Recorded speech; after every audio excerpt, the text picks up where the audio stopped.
নিজের বোনের বাসায় দারুণ হিসেবে থাকা চাইতে বাড়িতে গিয়ে রিক্সা চালা, তাও অন্তত আত্মসম্মান নিয়ে বেঁচে থাকতে পারবে। অন্তত তোমার সাথে বলে যেতে পারতো।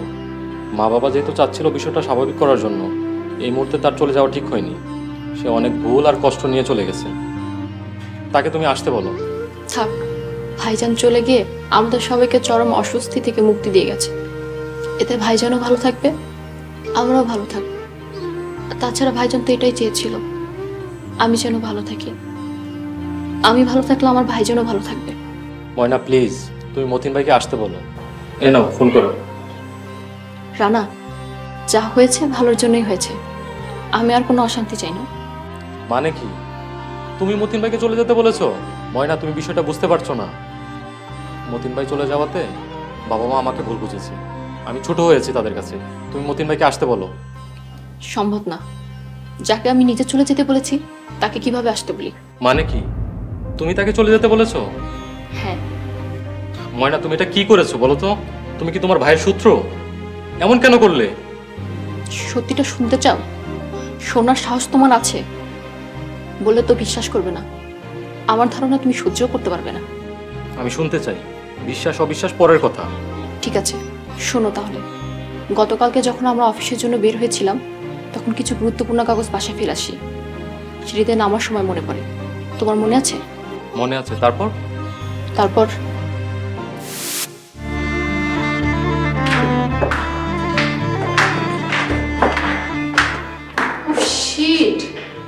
কি হলো? খুব জরুরি ফাইল রেখে আসছি, গত মাসের সেলসের অডিট রিপোর্ট। আরে ওটা লাগবে না, ওটা ছাড়া অফিস চলবে। চলো তো।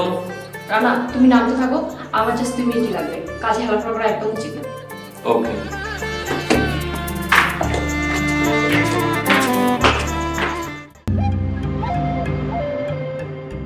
আচ্ছা, মতিনকে চোর বানাবে কি করে?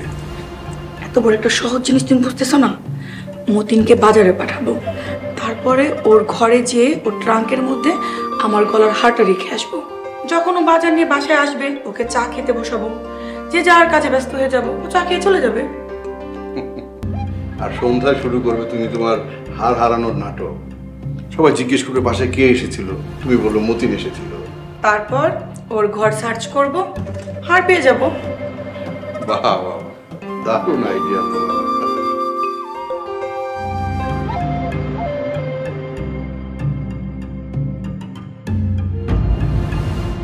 তুমি মিথ্যা বলছো ময়না। বাবা মাকে ছোট করার জন্য তুমি মিথ্যা বলছো। মতিন ভাই চলে যাওয়ার আগে কেন বলোনি আমাকে? জানতাম তুমি বিশ্বাস করবে না, তাই বলিনি।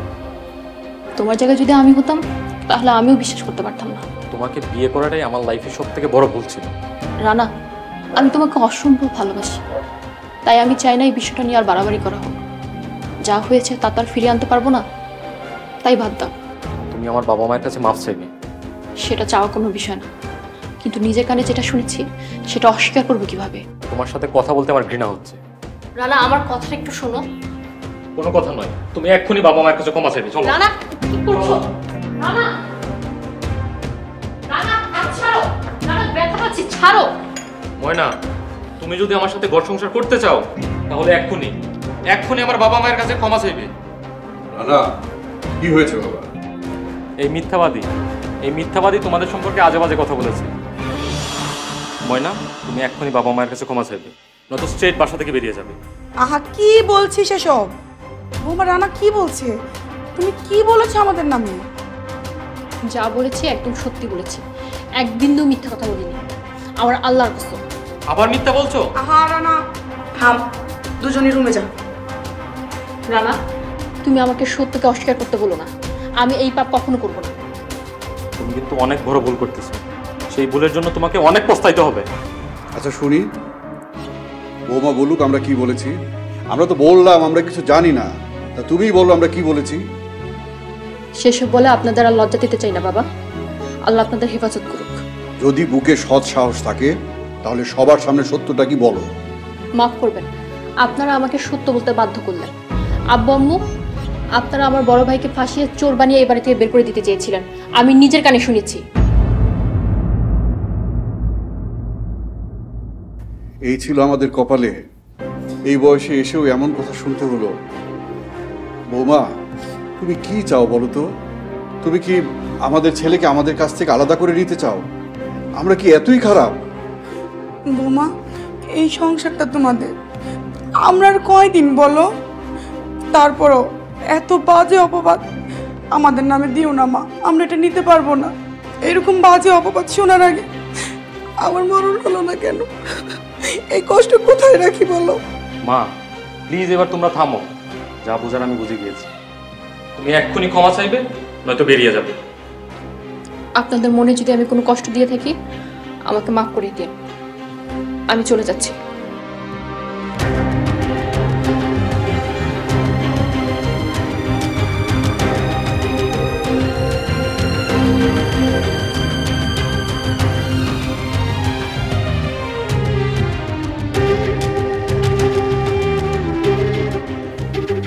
আব্বু আম্মু, আমাকে মাফ করে দিন।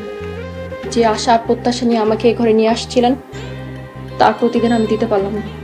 হ্যাঁ বৌমা, পাগলামি করো না তো, যাও ঘরে যাও। হ্যাঁ বৌমা, আমরা মেনে নিচ্ছি তুমি যা বলেছো, আমরা এই ধরনের কথা বলেছি।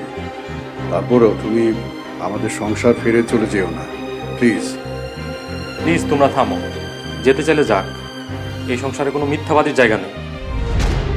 মিথ্যার সাথে বসবাস করে মিথ্যাকে সত্য আর সত্যকে মিথ্যা মনে করা আমার পক্ষে সম্ভব না। আসসালামু আলাইকুম। ভাবি, আমিও তোমার সাথে যাব। আমি জানি তুমি সত্যি বলছো। রুনা, তোমার কি মাথা খারাপ হয়ে গেছে নাকি? যাও ঘরে যাও। আম্মু, তুমি কিন্তু অন্যায় করছো, এটা ঠিক নয়, অন্যায়। না, ময়না তোর মাথা নষ্ট করে দিয়েছে। তোর এমন কি বয়স হয়েছে তুই সত্য মিথ্যা যাচাই করছিস? ভাবি চলো, তোমার স্বামী তোমাকে চিনতে পারেনি, আমি তোমাকে দেখেছি, চিনেছি। তুমি ভুল নও, তুমি ভুল মানুষকে জীবনসঙ্গী করেছো। রুনা, তুমি যা বলেছো শুনে আমার খুব ভালো লেগেছে, কিন্তু আমিও না এই বাড়ি ছেড়ে চলে যেতে চাইনি। কিন্তু আমার স্বামী আমাকে দাঁড়িয়ে দিচ্ছে, তাই যেতে বাধ্য হচ্ছি। কিন্তু তুমি কেন যাবে? এটা তো তোমার বাড়ি। আর তাছাড়া বাবা মায়ের চেয়ে আপন কেউ নাই। তুমি তাদের সম্মান করো আর সবসময় সত্যের পথে থেকো। আমি ফিরে যাচ্ছি আমার দারুণ ভাইয়ের কাছে, যে ভাই আমাকে আদর স্নেহ দিয়ে এত বড় করেছে। আসি, আসসালামু আলাইকুম। ভাবি, তুমি ভালো থাকবে না? ভাবি তুমি যেও না। ভাবি,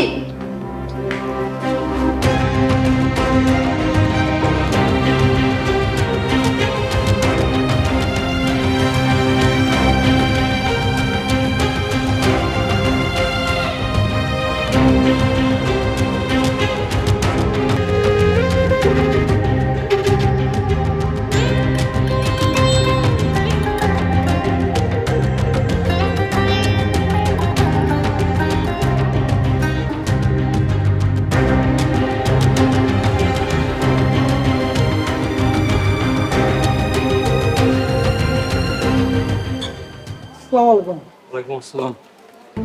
কাজিম ভাই, ময়না কোন দিকে গেছে দেখছো? জি স্যার, ম্যাডাম তো এদিকে গেছে। আচ্ছা কাজিম ভাই, মতিন ভাইয়ের বাসাটা কোন দিকে জানো তুমি? হ্যাঁ জানি তো। তাহলে আমাকে বলো তো কোথায়? উনি তো ওই যে 14 নম্বর রিক্সার গ্যারেজ আছে না, রিক্সার গ্যারেজের পাশে একটা বস্তি আছে, ওই বস্তিতে থাকে। আচ্ছা ঠিক আছে তাহলে।